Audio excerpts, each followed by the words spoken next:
안녕하십니까. YBC 뉴스입니다. 평택시의회 소상공인 상생발전특별위원회가 포스트 코로나 시대 대비해 소상공인 지원과 침체된 지역상권 활성화 방안 마련을 위한 시간을 가졌습니다. 소상공인 지원과 관련한 업무 추진 현황과 향후 계획에 대해 집중 논의했습니다. 평택시의회 소상공인 상생발전특별위원회가 소상공인 지원 대책과 관련한 주요 업무 보고를 듣고 지원 방안 마련을 위해 논의했습니다. 특별위원회 회의에는 이윤하 위원장과 김영주 부위원장을 비롯해 김승겸, 유승영, 이관우, 최은영 위원이 참석했습니다. 소상공인 상생발전특별위원회는 계속되는 경기 침체와 코로나19 확산에 따른 소비 위축 및 사업장 운영 제한 등으로 지역 경제의 주축이자 근간인 우리시 소상공인들이 심각한 위기에 직면함에 따라 시 집행부에서는 기획항만경제실장, 관련 부서 과장 등이 업무 보고를 위해 참석했습니다. 이날 업무 보고는 지난 8일 특위 구성 후 처음으로 시 집행부의 소상공인 지원 사업에 대한 업무 현황을 청취하는 것으로 기획항만경제실장의 총괄 보고에 이어 각 소관 부서장으로부터 소상공인 지원 현황을 듣고 질의응답을 하는 순으로 진행됐습니다. 위원들은 이 자리에서 어려운 시기를 겪고 있는 소상공인들을 위한 여러 가지 지원 방안을 다방면으로 모색할 것을 요구했습니다.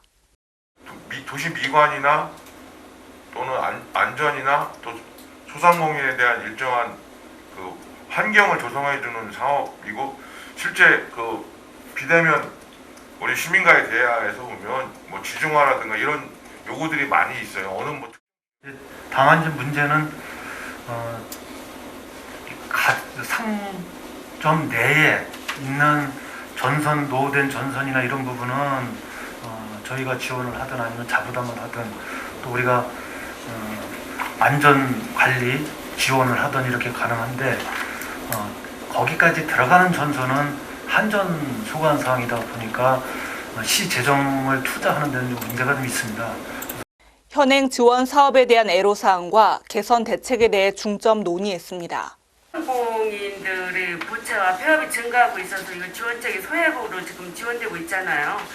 그런데 이게 임대료 및 관리비 지원을 좀 해주는데 이게 또 문제가 지금 국세나 지방세 체납자한테는 이게 지원이 안 되고 있습니다. 이분들에 대한 대책은 어떻게 해야 되죠?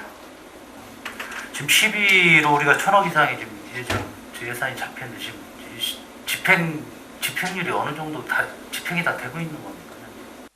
끝으로 이윤하 위원장은 코로나19 이전에도 지역 경제의 근간인 소상공인들에 대한 관심과 지원은 상당히 부족했다며 현 소상공인 지원 대책의 올바른 방향을 제시하고 코로나19 이후에도 이들을 지속적으로 지원, 관리할 수 있는 방안을 마련하기 위해 위원장으로서 힘쓰겠다고 밝혔습니다.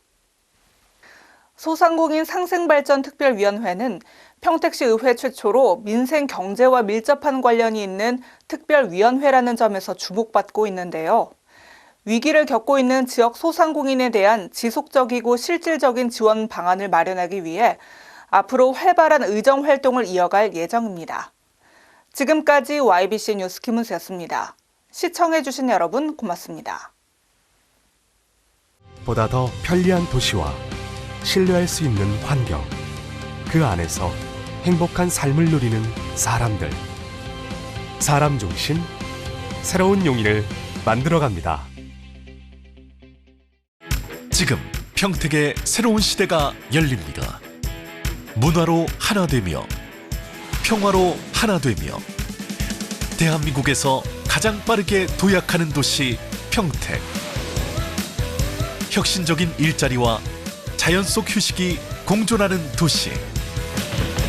행복한 도시, 건강한 도시. 평택이 희망찬 미래를 열어갑니다.